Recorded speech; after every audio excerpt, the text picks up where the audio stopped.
From selfish to selfless. Philippians 2, 3, and 4.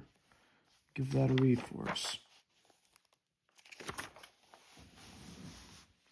Let nothing be done through strife or vainglory, but in lowliness of mind.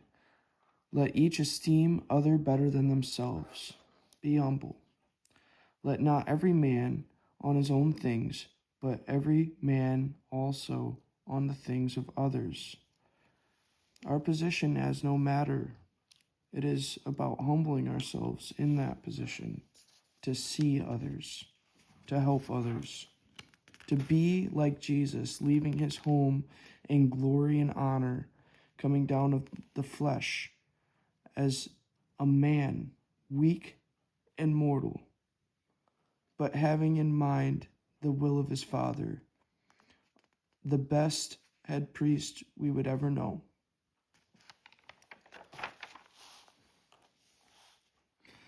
Paul gets into detail of self-sacrifice, just as he outlined 4 areas of spiritual blessing in verse 1. He lists 4 commands for unity in verse 3 and 4. First, there was a teacher's reading read today, and I thought this interesting. Competition for area was big in Roman culture at that time. And so that being said, the Philippians dealt with that as well. Don't be selfish. Paul's word choices implies strife and rivalry, looking for opportunities to advance yourself at someone else's expense. Don't try to impress others.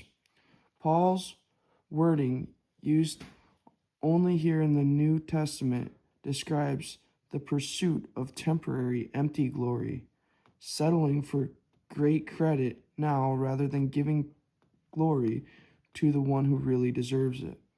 Man, in a way that just kind of reminds me of science and the reminder of a man I met at church, and he was talking about uncovering the mysteries of God is science, but it is for man's glory. And it just gets me into thinking about the knowledge of good and evil. And if God's seen after each day it was good, what made it evil?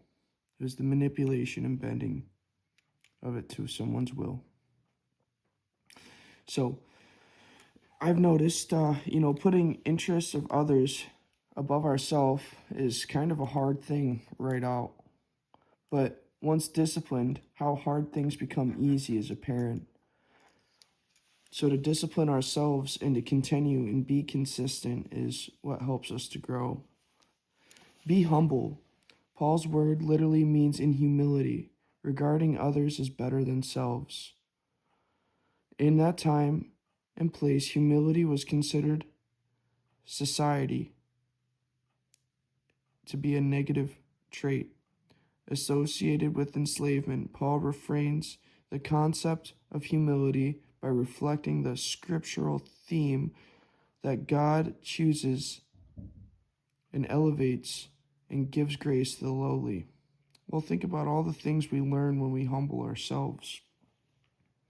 They thought it a weak trait, but by turning the cheek and enduring and praying about it, God prepares us with the right words. So Romans 2:3 was a verse that was taken in, and I will give it a read now. For I say, through the grace given unto me, to every man that is among you, not to think of himself more highly than he ought to think, but to think soberly, according as God hath dealt to every man a measure of faith. That's so neat, the last part of it. It goes into our last lesson a little. Take interest in others.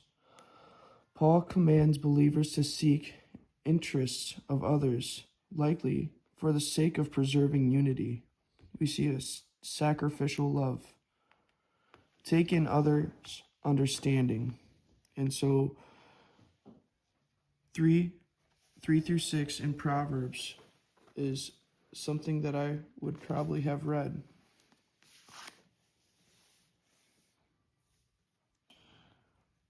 Let not mercy and truth forsake thee. Bind them about thy neck, and write them upon thy tablet of the heart. So shalt thou find favor and good understanding in the sight of God and man. Trust in the Lord with all thine heart, and lean not unto thine own understanding. In all thy ways acknowledge him, and he shall guide thy path, direct thy path. Depends on the version you read. All true. All of these commands were intended to lead believers away from selfishness and toward humility and harmony. Next, Paul would illustrate the importance of selflessness, which is a powerful message about Jesus' humility and sacrifice. Why does it take the life-changing power of the gospel to be able to keep these commands? Humility opens us. Application and putting God first trains us for growth. Obedience teaches us discipline, and to acquire the many disciplines required of this world is ultimately helping our growth as well. Selfless obedience transforms us. Light attracts. We see people on Facebook, maybe not necessarily grounded, but reflections of light. And you see how they obtain a group of people, because we need light now more than ever. And it is the church first and foremost people should look to, because the things that we can learn from Jesus and in Jesus will outweigh any of the things that we've endured, any wisdom that we thought we may have obtained. Jesus allows us to plug into a divine source. Thank you. Have a good day.